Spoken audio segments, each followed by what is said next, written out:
የምስራች ጌታችን መድኃኒታችን ኢየሱስ ክርስቶስ ዲያብሎስን በመስቀሉ አሳጠመልን። የጌታችን የኢየሱስ ክርስቶስ ሞት አናፍርበትም፣ ኃይላችን ነው። መድኃኔ ዓለም ኃይልህ በሞትህ ተገለጠ። ንሴብሖ ለእግዚአብሔር ስቡሐ ዘተሰብሐ ስብሐት ለእግዚአብሔር ለዘአውረሰነ መንግሥቶ ሰማያዊተ። ሰማያዊ መንግሥቱን በደሙ ላወረሰን ለእግዚአብሔር ክብር ምስጋና ይግባው እያሉ አሁን በዚህ ሰዓት አዳምና ሔዋን አባቶቻችን ሁሉ ገነት ገብተዋል። እንኳን ደስ ያላችሁ ነው። በስመ አብ ወወልድ ወመንፈስ ቅዱስ አሐዱ አምላክ። በስመ አብ ወወልድ ወመንፈስ ቅዱስ አሐዱ አምላክ። በስመ አብ ወወልድ ወመንፈስ ቅዱስ አሐዱ አምላክ። ንሴብሖ ለእግዚአብሔር ስቡሐ ዘተሰብሐ ፈረሰ ወመስተጽእነ ወረወ ውስተ ባሕር። ካለመኖር ወደ መኖር አምጥቶ የፈጠረን ከሞት ወደ ሕይወት ከሐሳር ወደ ክብር ያሸጋገረን የአባቶቻችን አምላክ ስሙ የተመሰገነ ይሁን። የተከበሩ መምህራችን መምህር አባ ገብረ ሥላሴ ምህረት የርዕሰ ገዳማት ወአድባራት ጣና ቅዱስ ቂርቆስ የአባቶችና የእናቶች አንድነት ገዳም አበምኔት፣ የተከበራችሁ የገዳሙ ካህናትና እንግዶች ካህናት፣ ከሩቁም ከቅርብም የተሰበሰባችሁ እንግዶች ደቀ መዛሙርት፣ በዚህ በገዳሙ የምትማሩ ደቀ መዛሙርት፣ በገዳሙ እግዚአብሔርን ተስፋ አድርጋችሁ ዘመናችሁን ሁሉ የምታገለግሉ አባቶቻችን መነኮሳት፣ በርቀት እናቶቻችን በእናቶች ገዳም ነው ያሉት። ሕዝበ ክርስቲያን በሙሉ አንድ አምላክ በሚሆን በአብ በወልድ በመንፈስ ቅዱስ ስም እንደምን ዋላችሁ? እንደምን ከረማችሁ? እንዴት አመሻችሁ? ቸርነት ገንዘቡ የሆነ አምላካችን ኢየሱስ ክርስቶስ ላደረገልን መልካም ነገር ሁሉ ስሙ የተመሰገነ ይሁን። የማነ እዴከ እግዚኦ ተሰብሐ በኃይል። አቤቱ ስልጣንህ በኃይል ተመሰገነ። ኦሪት ዘጸአት ምዕራፍ 15 ከቁጥር 7 ላይ የምናገኘው ኃይለ ቃል ነው። አቤቱ ስልጣንህ በኃይል ተመሰገነ። ይሄ ኦሪት ዘጸአት ምዕራፍ 15 ከቁጥር 1 ጀምሮ ያለው ሙሉ ምዕራፉ እስራኤላውያን ባሕረ ኤርትራን ተሻግረው የዘመሩት መዝሙር ነው። እንደምታውቁት የእስራኤል ታሪክ በረጅሙ አይተረክም። በአጭሩ ለመንገር እስራኤላውያን የያዕቆብ ልጆች 11ዱ ወይም 10ሩ ማለቴ ነው በምቀኝነት ወንድማቸው ዮሴፍን ወደ ግብፅ በመሸጣቸው ምክንያት ብድራትን የማያስቀር ጌታ እነሱም ደግሞ 215 ዓመት በግብፅ ባርነት ሲገዙ እንዲኖሩ አድርጓቸዋል። 215 ዓመት ከተገዙ በኋላ ይህ ዘመን ሲፈጸም እግዚአብሔር በቸርነቱ የእነሱን ጩኸትና የአባቶቻችንን ቃል ኪዳን አስቦ ሙሴን ከባሕር ስጥመት በጥበቡ በቸርነቱ ሰውሮ አድኖ ወደ ፈርዖን ላከው። ሕዝቤን ልቀቅ ብሎሃል እግዚአብሔር አለው።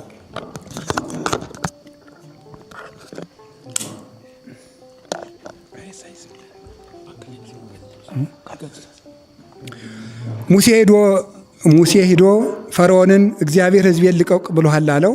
አልለቅም አለ። እግዚአብሔር ምን አደረገ? 9 መቅሰፍት ላከበት። 10ኛ የበኩር ልጆቹን ሲገልበት ውጡ ከግብፅ ፍቅጃለሁ ብሎ እግዚአብሔር ፈርዖንን ልቡን ሰብሮ በምሽት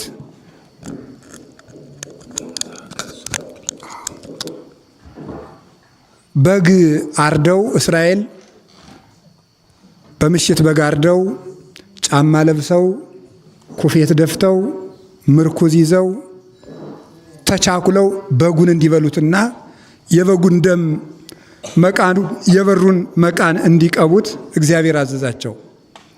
ያንን መቃን በራቸውን የበጉን ደም ቀብተው በዋዜማው በምሽት ሞተ በኩር መጣና ደም የተቀባውን በር እያለፈ የግብፃውያንን የበኩር ልጆች በሙሉ ሞት ፈጅቷቸው አደረ። እስራኤል ግን በበጉ ደም ከሞት ተረፉ።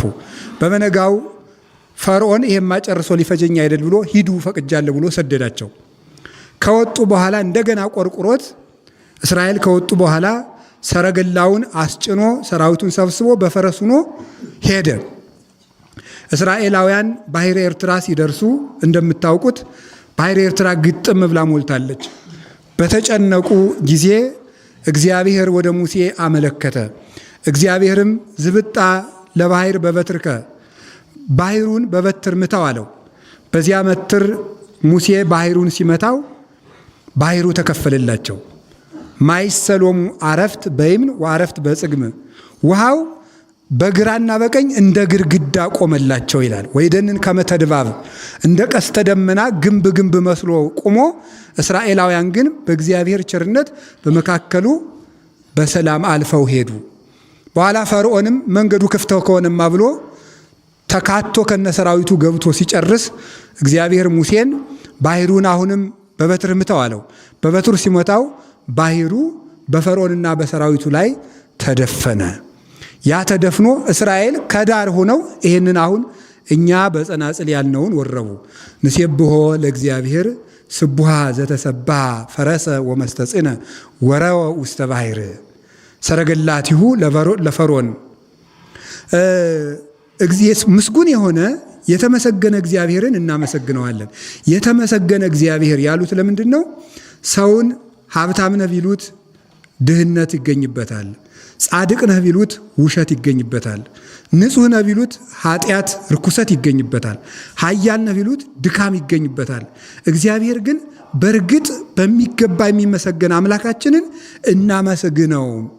ፈረሰ ወመስተጽነ ወረወ ውስተ ባሕር ፈረሰኛውን ፈርዖንን ከነፈረሱ ወሰራዊቱ ከሰራዊቱ ጋር በባሕር አስጥሞ እኛን አሻግሮናልና እግዚአብሔርን እናመስግነው ብለው ሙሴ ወንዶቹን እየመራ ማርያም እህተ ሙሴ ደግሞ ሴቶችን እየመራች ይህንን ምስጋና አደረሱ።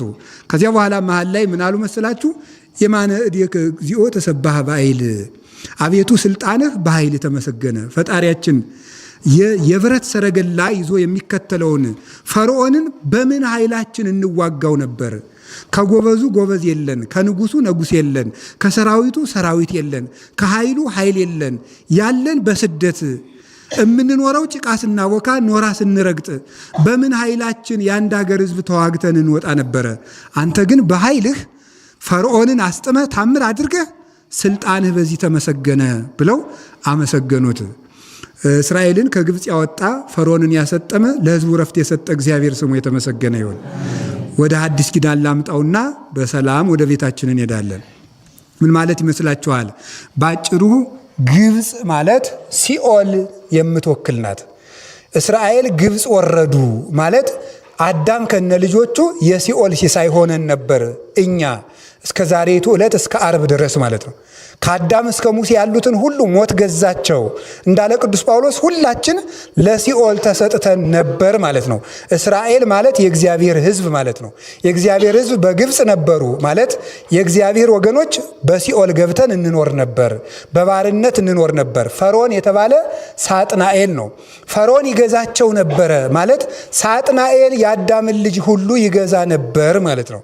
ከዚያ በኋላሳ ወንድማቸው ዮሴፍ ተሽጦ እህል ሰፍሮላቸው ነበረ።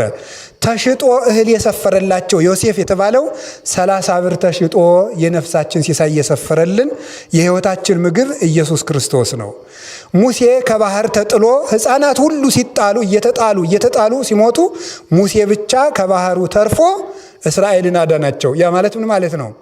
ሰው ሁሉ በሕፃናት ሁሉ በባህር እየተጣሉ ሲሞቱ ማለት ሰው ሁሉ በመርገም ሲያዝ የድንግል ማርያም ልጅ ብቻ መርገም የሌለበት እናቱን ከመርገም ተጠብቆ ቡሩክ መድኃኔ ዓለም ብቻ ኃጢአት የሌለበት ንጹሕ በግሱ ወደዚህ ዓለም መጣ። ከቁጥቋጦይቱ ተነስቶ ሂዶ ነበረ ሙሴ እስራኤልን ነፃ ያወጣቸው። እውነተኛይቱ ቁጥቋጦ ድንግል ማርያም ናት። ከሷ እምጸጳጦስ ወፃ ቃል ወፈኖ ለሙሴ ከመ ይስብክ ግዛነ እምግብርናተ ፈርዖን ይላል ይላል አባ ጊዮርጊስ። ከዕፀ ጳጦስ ከቁጥቋጦይቱ ቃል ወጥቶ ሙሴን ለሕዝቡ ከፈርዖን ባርነት ነፃነት ይሰብኩ ዘንድ ላከው። ወምኔኪ ወፃ ቃል ወፈኖሙ ለ10 ወክሌቱ አርዳዩ ከመ ይስብኩ ግእዛነ ለሕዝቡ። ከእውነተኛይቱ ቁጥቋጦ ካንቺ ግን የሕይወቱ ቃል ወጣ። 12ቱን ደቀ መዛሙርቱንም ከዲያብሎስ ባርነት ነፃ መውጣትን ይሰብኩ ዘንድ ላካቸው ይላል። ከቁጥቋጦይቱ የወጣው ከድንግል ማርያም የወጣው ቁጥቋጦይቱ እሳት ተሸክማ የማትቃጠል መለኮትን ጸንሳ ባህሪዋ የማይለወጥ ድንግልናዋ የማይለወጥ ድንግል ማርያም አካላዊ ቃልን ወለደችልን። እሱ በትሩን ይዞ መጣ ፈርዖን ወዳለበት። ሙሴ ይዟት ይንቀሳቀስ የነበረችው በትር ክርስቶስ የያዘው መስቀል ነው። ይሄ የሙሴ በትር ነው። ሙሴን አሁን በሐዲስ ኪዳን ክርስቶስ እያላችሁ አስቡ። ሙሴ ክርስቶስ ነው። የሙሴ በትር ደግሞ መስቀል ነው። ከዚያ በኋላ እስራኤልን ምን አደረጋቸው? በጉን አብልቶ አወጣቸው። እግዚአብሔር ሲያወጣ እንደዚህ ነው፣ አብልቶ ነው የሚያወጣ። አብልቶ አወጣቸው፣ በጉን አብልቶ። እየቸኮላችሁ ብሉት፣ ሐሞት ጨምራችሁ ብሉት፣ ጫማ ደፍታችሁ ተጫምታችሁ ብሉት አላቸው። እውነተኛው በግ ኢየሱስ ክርስቶስ ደግሞ መጣ። በጉን የበሉ ወጡ ማለት ነው። አማናዊ በግ የዓለሙን ሁሉ ኃጢአት የሚያስተሰርየው አማናዊ በግ ኢየሱስ ክርስቶስ እሱ መጥቶ ዛሬ በዕለተ ዓርብ ራሱ በግ ሆኖ ራሱ ሊቀ ካህናት ሆኖ ራሱ ንጉሥ ሆኖ የራሱን መስዋዕት ተቀብሎ እኛን በደሙ ነፃ አወጣን። ልክ ተመልከቱ፣ የደሙን በግ መቃኑን የቀቡ ሰዎች ሞት እንዳልደረሰባቸው የእውነተኛውን በግ የኢየሱስ ክርስቶስን ደም የተቀበሉ ምዕመናንም ሞት በእነሱ ላይ ስልጣን የለውም። ከዚያ በኋላ ምን ማለቱ ነው? ጫማ ተጫምታችሁ ብሉት አላቸው። ወንጌል ትምራችሁ ቁረቡ ማለት ነው። እየቸኮላችሁ ብሉ አላቸው። ነገ እንሞታለን እያላችሁ ቁረቡ ማለቱ ነው። በትር ይዛችሁ ብሉት አላቸው። መስቀሌን አምናችሁ ቁረቡ ማለቱ ነው። ቆብ ደፍታችሁ ብሉት አላቸው። የእሾህ አክሊል ተቀብዬ የሰጠኋችሁ ሥጋዬ ደሜ እንደሆነ እያስባችሁ ብሉት አላቸው። ሐሞት ጨምራችሁ ብሉት አላቸው። ይህን ኦሪት ዘጸአት ምዕራፍ 12 ላይ ታግኙታላችሁ። ሐሞት ጨምራችሁ በጉን ብሉ አላቸው። ጌታ ደግሞ ምን ማለቱ ነው? ከምሽቱ 3 ሰዓት ሐሙስ ጀምሮ እስከ ቀኑ ዓርብ 9 ሰዓት ድረስ ውዬ ለእናንተ መራራ ሐሞት መጠጣቴን አስባችሁ 18 ሰዓት ጾማችሁ ቅዱስ ሥጋዬን ክቡር ደሜን ተቀበሉ ማለቱ ነው። እንዲህ አድርጎ ሙሴ ነፃ እንዳወጣ ጌታችን መድኃኒታችን ኢየሱስ ክርስቶስም ነፃ አወጣን። ፈርዖን በባህር ሰጠመ ማለት ምን ማለት ይመስላችኋል? ፈርዖንን በበትሩ አሰጠመው ሙሴ። ጌታችን መድኃኒታችን ኢየሱስ ክርስቶስ የምስራች ዛሬ በዕለተ ዓርብ ዲያብሎስን በመስቀሉ አሰጠመልን። የት ነው ያሰጠመው? በገሃነመ እሳት ቀጥቅጦ ከገሃነመ እሳት በታች እንዲወርቅ እንዲቀጠቅጥ አደረገው። በመስቀሉ ቀተሎ ለጽል ቆላሲስ ምዕራፍ 2 ቁጥር 14 ላይ ሲናገር ቅዱስ ጳውሎስ በመስቀሉ ጥልን ደመሰሰ እንዳለ ዲያብሎስን ሞትን ዛሬ በዕለተ ዓርብ ጌታችን መድኃኒታችን ኢየሱስ ክርስቶስ ቀጥቅጦ አጠፋልን። እውነተኛው በግ ተሽጦ ዕዳ ይከፍላል። ክርስቶስ 30 ብር ተሽጦ ዛሬ ዕዳችንን ከፈለልን። በግን ይበሉታል፣ ይጠጡታል። ጌታችን መድኃኒታችን ኢየሱስ ክርስቶስ ቅዱሳውን ክቡር ደሙን በላ ነው ጠጣ ነው። በግን ጸጉሩን ሰርተው ይለብሱታል። ጌታችን መድኃኒታችን ኢየሱስ ክርስቶስ ዛሬ በዕለተ ዓርብ እርቃኑን ሆኖ ለእኛ የብርሃን ልብስ አለበሰን። ዛሬ ሲገረፍ ሆኖ ግርፋታችንን አራቀልን። ዛሬ ሲደክም ሆኖ የ5500 ዘመን ድካማችንን አራቀልን። ዛሬ ሲጠማ ሆኖ ለተጠማቸው ነፍሳችን ደሙን አረካልን። ዛሬ ሲሰደብ ውሎ ስድባችንን አረቀልን። ዛሬ ሲተፋበት ሆኖ እኛን በደሙ ቀደሰን። ጌታችን መድኃኒታችን ኢየሱስ ክርስቶስ ወበማይ ዘውዘ እምገቦሁ አንጽሐ እንዳለ ቅዱስ ያሬድ ከጎኑ በፈሰሰ ውሃ አጥምቆ ሁላችንንም ንጹሕ አደረገን፣ ልጆቹ አደረገን። ባዕድ የነበርነውን ዘመዶቹ ልጆቹ ለመሆን ያበቃን። ለዚህ ነው የማነ እዴከ ተሰባህ ባሕይል። አሁን ጌታችን መድኃኒታችን ኢየሱስ ክርስቶስ ዛሬ በዕለተ ዓርብ ስልጣንህ በጌትነቱ ተመሰገነ።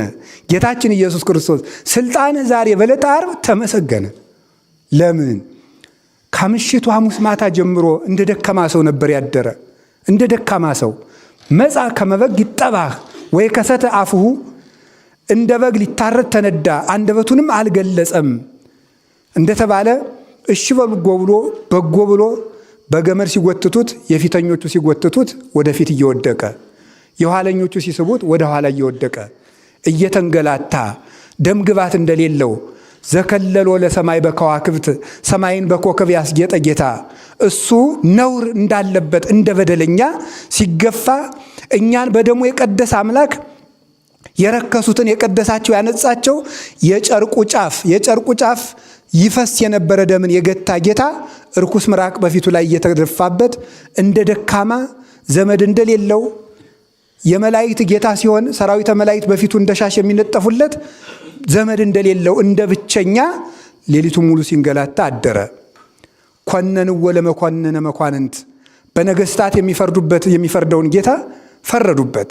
ከዳኛ ፊት አቆሙት። አንደበቱንም አልገለጠም። ያን ሁሉ ነገር ሲሰደብ ዝም ብሎ ዋለ። ከዚያ በኋላስ በ3 ሰዓት ተፈረደበት። እግዚአብሔር ያሳያችሁ፣ ክርስቶስ ያመልክታችሁ። ማን አንድ ቀን ተከሶ አንድ ቀን ይሞታል? ሰው ሁሉ እኮ በችሎት ቀጠሮ ተይዞ ነው የሚፈረድበት። ክርስቶስ ግን 3 ሰዓት ተፈረደ፣ 6 ሰዓት ተሰቀለ። 12 ሰዓት ለዳኛ ቀረበ፣ 3 ሰዓት ከንጉሥ ቀረበ፣ 6 ሰዓት ተሰቀለ። በሕማማተ ሥጋሁ ቤዘወነ። ተመልከቱ፣ እጃችን ዘርግተን በለስ ቆርጠን በልተን ነበረ፣ እጁን ዘርግቶ ተሰቀለልን። እግራችን ወደ በለስ ሂዶ ነበረ፣ እግሩን ተቸነከረልን። በአፋችን የበለስ ፍሬ በልተን ነበረ፣ በአፉ መራራ ሐሞት ጠጣልን። በልተን የጠፋንበት ሆድ ነበረን፣ ደረቱን ተወጋልን። የበለስ ፍሬ በልተን እርቃናችን ሁነን ነበረ፣ እርቃናችንን ዋለልን። ጌታችን ኢየሱስ ክርስቶስ በዕለተ ዓርብ ሆኖ ኃይሉን ገለጠ። እስከ 6 ሰዓት ድረስ እንደ ደካማ ዝም ብሎዋልና የማንከ እግዚኦ ተሰብአ በኃይል። መድኃኒታችን ኢየሱስ ክርስቶስ ስልጣንህ በጌትነትህ በካህሊነትህ በኃይል ተገለጠ። ክርስቶስ ሆይ ስልጣንህ በኃይል ተገለጠ። እንዴት ነው በኃይሉ የተገለጠው? እስከ 6 ሰዓት ዝም ብሎዋልና እንግዲህ የሰማይና የምድር ጌታ እስቲ ማን ነው?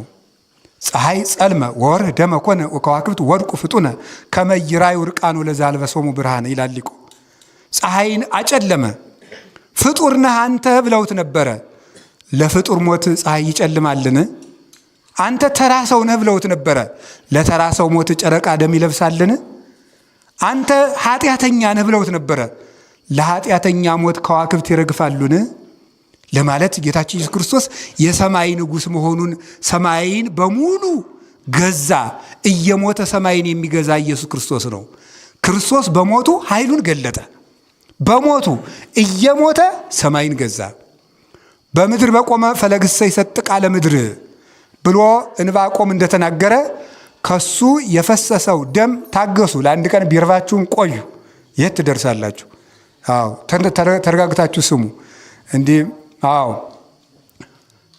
አብረን ነው አይደለ ያልበላ ነው? አዎ አብረን ነው። አብረን እዚህ ነው ያልነው። እኔ እጅ አልበላሁ እዚህ ነው ያልነው። አብረን ቆዩ። ስለዚህ ፈለግሰ ይሰጥቃ ለምድር ብሎ ዕንባቆም ተናግሮ ነበረ። ትንቢተ ዕንባቆም ምዕራፍ 3 ላይ ካንተ የሚፈሰው ደም ምድርን ይሰነጥቃታል ብሎ ነበርና ደሙ ጠብ ሲልበት አለቱ መሸከም አትክቶት ተሰነጠቀ። ክርስቶስ የዓለቱ ጌታ መሆኑን ገለጠ። ከዚያሳ ቤተ መቅደሱ የኛ ነው፣ ከቤተ መቅደሳችን ውጣልን ብለውት ነበረ። የቤተ መቅደሱ ጌታ ማን ነው የሚለውን ለመግለጽ ቤተ መቅደስን መጋረጃውን ከሁለት ሰንጥቆ ጌትነቱን የማንከ እግዚኦ ተሰብአ በኃይል የምድር ጌታ መሆኑን በደሙ አለትን ሰነጠቀው። ደም አለት ሲሰነጥቅ ታውቃላችሁ? መዶሻም አይሰነጥቅ እንኳን ደም። የክርስቶስ ግን ደሙ ጉልበት አለውና አለቱን ሰነጠቀው። የማይቻለውን የሚችል ነው የክርስቶስ ደም፣ ተራ ደም አይደለም። እንደ አቤል ደም ወንድሙን የሚከስ እንደ ኢሳይያስ በከንቱ የፈሰሰ እንደ ዘካርያስ በቤተ መቅደስ ፈሶ የሚቀር ደም አይደለም። የኢየሱስ ክርስቶስ ደም ሰማይን የሚገዛ አለት የሚሰነጥቅ ደም ነው። አለቱን ሰነጠቀው። የቤተ መቅደሱ መጋረጃ ሁሉ ባለበት ሆኖ ቀደደው። መቃብራት ሁሉ ተከፈቱ። ሁሉም በኢየሩሳሌም የነበሩ መቃብሮች በሙሉ ተከፈቱ። 500 ሙታን ከኢየሱስ ክርስቶስ መስቀል ስር እንዳሸን ፈልተው ተነሱ። ከ500 በላይ ከ600 ዝቅ ያሉ ናቸው ይላሉ አባቶቻችን። እነዚህ ሙታን እውነት ለመሆናቸው ቅዱስ ጳውሎስ በሚያስተምርበት ጊዜ ሁሉ አብረው ነበሩ። ይኸው እስከ ዛሬ ድረስ ከመስቀሉ ስር የተነሱ ሙታን ከኛ ጋር አሉ ብሎ አንደኛ ቆሮንቶስ ምዕራፍ 15 ላይ ተናግረዋል። መጨረሻስ ምን አደረገ ደግሞ? ሙታንን አነሳቸው። መቃብራትን ከፈተ። ሙታን ተነሱ። ቤተ መቅደስ መጋረጃ ከሁለት ተቀደደ። በቀኙ ይሄን ሁሉ ታምራት ካደረገ በኋላ ምን አደረገ መሰላችሁ? በቀኙ የተሰቀለውን ወንበዴ አይዞህ ዛሬ ከኔ ጋር ገነት ትኖራለህ አለው። እንዴ ወንበዴ ቢሆን ኑሮ ክርስቶስ ለሰው ገነት ይሰጣል እንዴ? የገነት ጌታ ነው ማለት ነው። የትኛው ነቢይ ነው ገነትን የሰጠ? ኢሳይያስ ነው? ክርስቶስ ተራ ነቢይ ነው የሚሉ ልቡናቸው የታወሩ ብዙዎች አሉ። ክርስቶስ እንደ አንድ ነቢይ ነው የሚሉ። አንድ ነቢይ ገነት ሲሰጥ አይተሃል? ኢሳይያስ ነው? አብርሃም ነው? ይስሐቅ ነው? ያዕቆብ ነው? ሙሴ ነው? ዳዊት ነው? የትኛው ነቢይ ነው ገነት ዛሬ ግባ የማለት ስልጣን ያለው? የገነት ጌታዋ ነው ለካ መስቀል ላይ የዋለው። ስለዚህ ክርስቶስ እየሞተ የገነት ጌታ ነው። እንካ 5000 ዘመን የተዘጋ ገነትን ከፍተህ ግባ አለው። ኦሪት ዘፍጥረት ምዕራፍ 3 ላይ እንደተቀመጠ ወአዘዞሙ እግዚአብሔር ለሱራፌል ወለኪሩቤል ዘውስተ እደዊሆሙ ሰይፈ እሳት እንተ ትትማየጥ ከመ ይቀው ፍናወ ዕፀ ሕይወት። የገነትን የዕፀ ሕይወትን መንገድ እንዲጠብቁ እግዚአብሔር ሰይፍ የያዙ ምኖችን አዟቸው ነበረ? መላእክትን አዟቸው ነበረ። እነዚያን ጠባቂዎች ዘግተዋት 5000 ዘመን የነበረችውን ክርስቶስ የገነት ባለቤት ለመሆኑ ሂድና ዛሬ ግባ ብሎ ፈያታዊ ዜማንን ሰደደው። ክርስቶስ ዛሬ 5 ነገር ባጭሩ አደረገልን። የመጀመሪያው እርቅን ፈጸመልን። ሊበዛም ይችላል። እርቅን ፈጸመልን። ወመጻ ክርስቶስ አራቂ ማእከለ እግዚአብሔር ወሰብ መለኮት ዘአቡሁ ወትስብእት ዘእንቲአነ። መለኮት የአባቱ ገንዘብ ነው፣ ትስብእት ደግሞ የኛ ገንዘብ ነው። ክርስቶስ አምላክነትንም ሰውነትን በተዋህዶ አንድ አድርጎ ይዞ ከሰውና ከእግዚአብሔር ጋር የሚያስታርቅ እውነተኛው መካከለኛ ኢየሱስ ክርስቶስ መጣ አለ።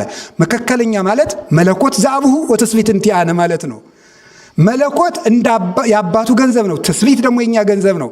ክርስቶስ መካከለኛ ነው ማለት እንደ አባቱ ጌታ ሆኖ ይታረቃል፣ እንደኛ ሊቀ ካህናት ሆኖ ደግሞ ያስታርቃል። በደሙ ደግሞ መታረቂያ ነው። በሊቀ ካህናትነቱ አስታራቂ ነው። በንጉስነቱ ደግሞ ታራቂ ነው። ስለዚህ ክርስቶስ መታረቂያም አስታራቂም ታራቂም ሆኗል። ዛሬ በዕለተ ዓርብ የሚያስታርቀው ሊቀ ካህናት እሱ፣ የምንታረቅበት የእሱ ደም የሚታረቀን እሱ ራሱ ከአባቱ ጋር በገዛ ደሙ አጠበን። የሰው ደም እድፍ ይሆናል እንጂ አያነጻም። ወባካለ ህላዊሁ ገብረ በዛ ያነጽ ኃጣዊነ ወነበረ በየማነ በይሁ ዘበሰማያት። ፊልጵስዩስ ምዕራፍ 1 ቁጥር 3 ላይ እሱ በገዛ አካሉ ኃጢአታችንን አነጻ ይላል። ኃጢአታችንን በራሱ አነጻ። በራሱ ምንድነው ቅዱስ ጳውሎስ በራሱ የሚለው? በብሉይ ኪዳን ሊቀ ካህናቱ በግ ያቀርባል፣ ንጽህናውን እግዚአብሔር ይሰጣል። ሊቀ ካህናቱ በግ ያቀርባል፣ ንጽህናውን እግዚአብሔር ይሰጣል። ያማፋዊ ነው። ክርስቶስ ግን መንጽሄ እርሱ ራሱ የሚያነጻው እሱ፣ የምንነጻበት መንጫውም እሱ። ከዚያ ደግሞ መልሶ አብሮ ከአባቱ ጋር የሚታረቀን ራሱ ነው። ክርስቶስ ይህንን ሁሉ ያደረገልን ነው። ስለዚህ ዛሬ ምን አደረገ ስትሉ ከአባቱ ጋር ከመንፈስ ቅዱስ ጋር ከራሱ ጋር አስታረቀን፣ ከመላእክት ጋር አስታረቀን። ገብረ ሰላመ ከሰማያንና ከምድር ጋር ከሕዝብና ከአሕዛብ ጋር ከመላእክትና ከሰው ጋር ከአባቱ ጋር ሰላምን አደረገ። ክርስቶስ ዛሬ ይህንን ነው የሰጠን። እንግዲህ በዚህ ጭርቅ ነው፣ ቀላል እንዳትመስላችሁ። ሁላችን ምን ይዘው ሁለተኛ የንስሐ በርን ከፈተልን። ዳዊት እያለቀሰ ስንት ዘመን ንስሐ ገብቷል፣ በእንባው አልጋውን እስኪያረስ ድረስ። በንስሐው ግን መንግሥተ ሰማያት አልገባም ነበር። ለምን? ክርስቶስ በሯን ስላልከፈታት። ዛሬ ግን ክርስቶስ በደሙ የንስሐ በር ከፈተልን። ዛሬ ሁላችንም ወንበዴ ብንሆን ንስሐ ገብተን ወደ ክርስቶስ በር መግባት እንችላለን። ስለዚህ ክርስቶስ ዛሬ ምን አደረገን? እርቅ ፈጸመ። ዛሬ ምን አደረገልን? የንስሐ በር ከፈተልን። ሌላስ ምን አደረገን? ቅዱስ ሥጋውን ክቡር ደሙን ሰጠን። እውነት እንኳ ነው የምነግራችሁ። ቅዱስ ሥጋውን ክቡር ደሙን ሰጠን። ቅዱስ ዳዊት እኮ እንዲሁ ነው፣ አምላኬ አምላኬ ገይሳቤከ ጸማት ነፍሴ ለከ፣ ፈጣሪዬ ወደ አንተ ገሰግሳለሁ፣ ረ ነፍሴ አንተን ተጠማች ብሏል። 5500 ዘመን አባቶቻችን የተጠሙት የሕይወት ውሃ ዛሬ ነው የፈሰሰልን በዕለተ ዓርብ። የሕይወታችን እንጀራ ኢየሱስ ክርስቶስ የተሰጠን ዛሬ ነው። ስለዚህ ቅዱስ ሥጋውን ክቡር ደሙ ሰጠን። በዚህ ሥጋና ደም ከአብ ከመንፈስ ቅዱስ ከወልድ ጋር የመዋሃድ ዋስትና አለን። ሱታፌ መለኮትን የምናገኝበት ስጦታችን ማረጋገጫችን ነው። ሰው ይህን ሥጋና ይህን ደም ሲቀበል ከሥላሴ ጋር ይሳተፋል። ሥላሴን ይቆርባል አላልኩም። ክርስቶስን በመቁረብ የሦስቱን አንድ ጌትነት በክብር በጸጋ ይሳተፋል ሰው ማለት። ስለዚህ ሰው አምላክ ዘበጸጋ ይሆናል ማለት። ዛሬ ቅዱስ ሥጋው ክቡር ደሙን የተቀበልንበት ቀን ነው። ጥምቀት የተሰጠን ዛሬ ነው። ቤተ ክርስቲያን የተመሰረተችው ዛሬ ነው። ቤተ ክርስቲያን የተመሰረተችው ዛሬ በዕለተ ዓርብ ነው። ስለዚህ ጌታችን መድኃኒታችን ኢየሱስ ክርስቶስ ደግሞ መልሶ በፈለገው ሰዓት ደግሞ ከ6 ሰዓት እስከ 9 ሰዓት ፀሐይ ጨረቃን ከዋክብትን አርግፎ ስልጣኑን ከገለጠ ዲያብሎስን ድል ከነሳ በኋላ 9 ሰዓት ላይ ደግሞ ገለጠው። ደግሞ መልሶ 9 ሰዓት ነፍሱን ከስጋው ለይቶ ወደ ሲኦል ወርዶ በ11 ሰዓት ነፍሳትን ዛሬ ከሲኦል አወጣቸው። ከሲኦል አውጥቷቸው ምን እያደረጉ ምን እያሉ ሄዱ? አባቶቻችን አሁን እኛ ያልነውን ንሴብሖ ለእግዚአብሔር ስቡሐ ዘተሰብሐ ስብሐት ለእግዚአብሔር ለዘአውረሰነ መንግሥቶ ሰማያዊተ ሰማያዊ መንግስቱን በደሙ ላወረሰን ለእግዚአብሔር ክብር ምስጋና ይግባው እያሉ አሁን በዚህ ሰዓት አዳምና ሔዋን አባቶቻችን ሁሉ ገነት ገብተዋል። እንኳን ደስ ያላችሁ ነው። አዎ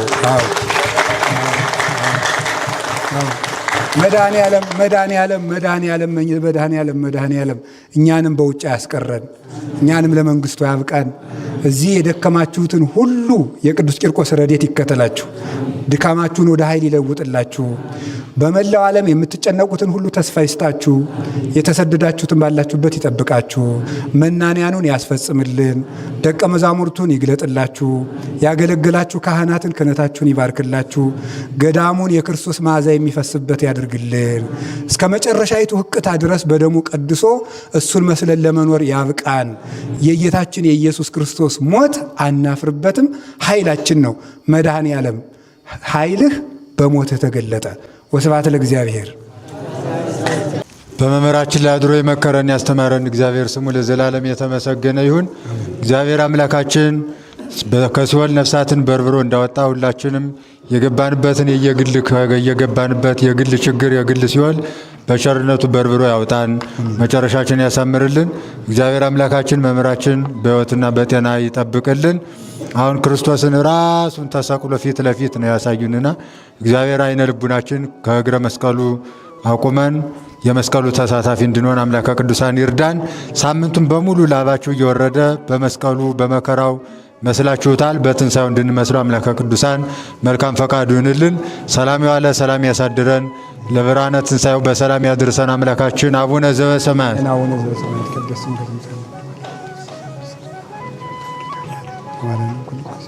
ቀይዲ መንግስት ገብርኤል መልአክ ኦግዝቶ የማርያም ሰላም